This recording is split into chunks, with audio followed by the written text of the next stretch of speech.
नमस्कार, न्यूज़ 24 देख रहे हैं आप और आपके साथ मैं हूं सऊद मोहम्मद खालिद। जी हां, समन, सत्याग्रह और सियासत। राहुल गांधी से आज दरअसल ईडी दफ्तर में दूसरे दिन भी लगातार पूछताछ हो रही है और आज भी करीब अब तक 4 घंटे की पूछताछ हो चुकी है।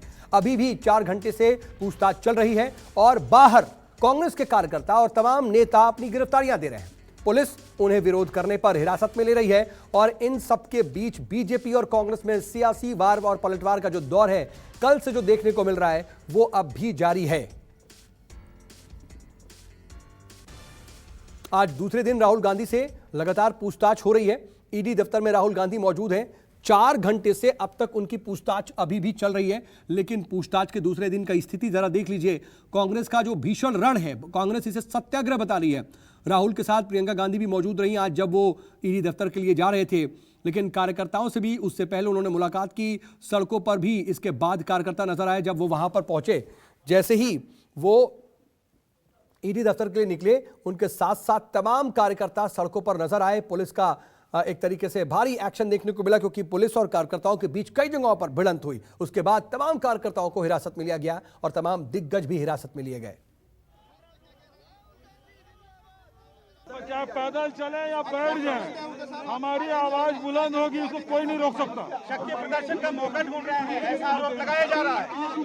वो जिस प्रकार से विपक्ष दबाने की कोशिश कर रहे हैं तो उनको भी सड़क पे आएंगी। डेमोक्रेसी की हत्या ही हो रही है, आप समझ लो। देश के अंदर ये देशवासियों को समझना पड़ेगा। खाली धर्म के नाम पर राजनीति कब तक करते जाओगे? हालात बड़े गंभीर है देश के।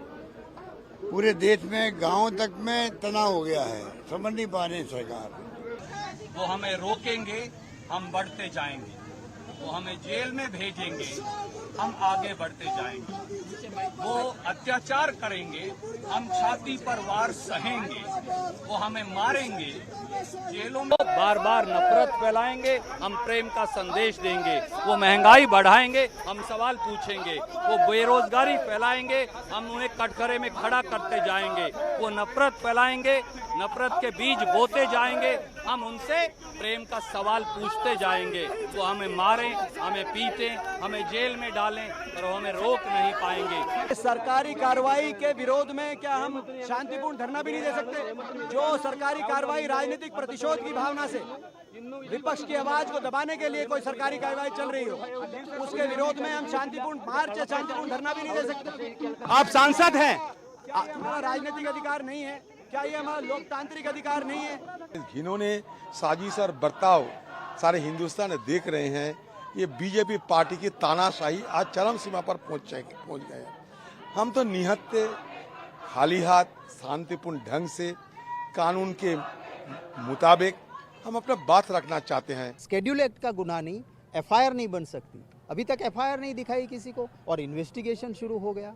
ये पॉलिटिकल वेंडेटा है। पर मैं तो यही कहूँगा कि सच को परेशान करने से या सच को जेल में डालने से ना कंस का शासन सलामत रहा था, ना रावण का रहा था, ना अंग्रेजों का रहा था। तो भाजपा वालों, तुम्हारा कहाँ से रहेगा?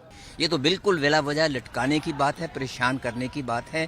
सिर्फ उसके लिए ही उन्होंने ये फिर किया है कि अगर आप प्रोटेस्ट करते हो या कुछ और करते हो, हम आपको सिखाते हैं सबक, और इसके अलावा कुछ नहीं। ये बिल्कुल एक वेंडेटा की, एक वो जिसको कहते हैं एक आपसे बदला लेने की बात पे, वो राजनीति का एक हिस्सा है और कुछ नहीं है। ये सब ऐसी बेईमानी की बात कर रहे हैं।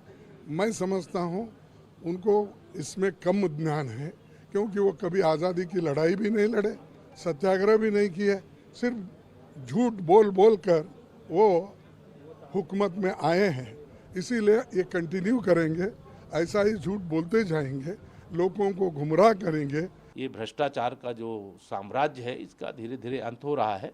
भारतीय जनता पार्टी के लिए देश सबसे बड़ा होता है, फिर दल बड़ा होता है, फिर व्यक्ति होता है, और कांग्रेस के लिए पहले व्यक्ति बड़ा है। श्रीमती सोनिया गांधी जी बड़ी हैं, श्री राहुल गांधी जी बड़े हैं, गांधी खानदान बड़ा है, फिर उनके लिए कांग्रेस है, फिर उनके लिए देश है। वो लोग सच है तो डर किसके लिए?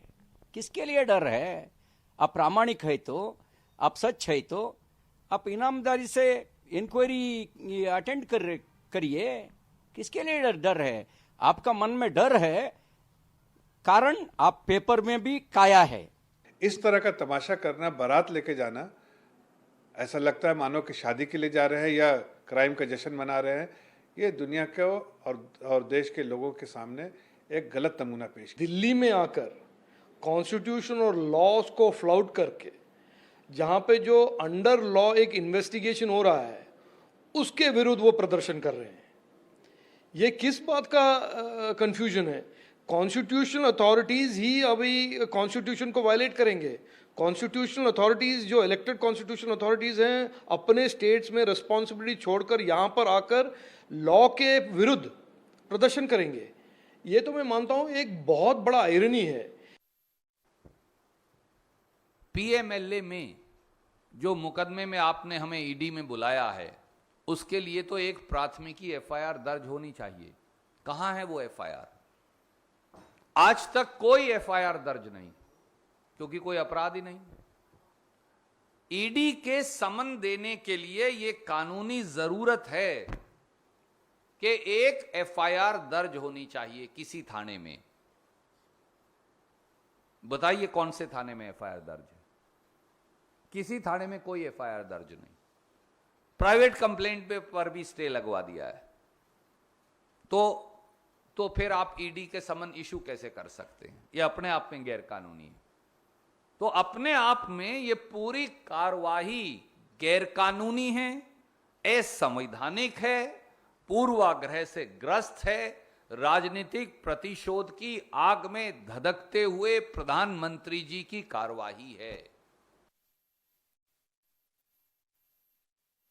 इस केस में मेरिट लगता है और जब क्रिमिनल प्रोसिक्यूशन कांग्रेस पार्टी का इस केस के माध्यम से चल रहा है, the accused number 1 Sonia Gandhi and accused number 2 Rahul Gandhi, the Congress president then and the then Congress Vice President Rahul Gandhi, they have to face a trial. उनको ट्रायल फेस करना पड़ेगा, ये सुप्रीम कोर्ट ने कहा था। यह केस कोई भारतीय जनता पार्टी और कांग्रेस के बीच में नहीं है। यह केस हिंदुस्तान के सर्वोच्च न्यायालय के बोलने के पश्चात कि you have to face a open trial, यह केस चल रहा है।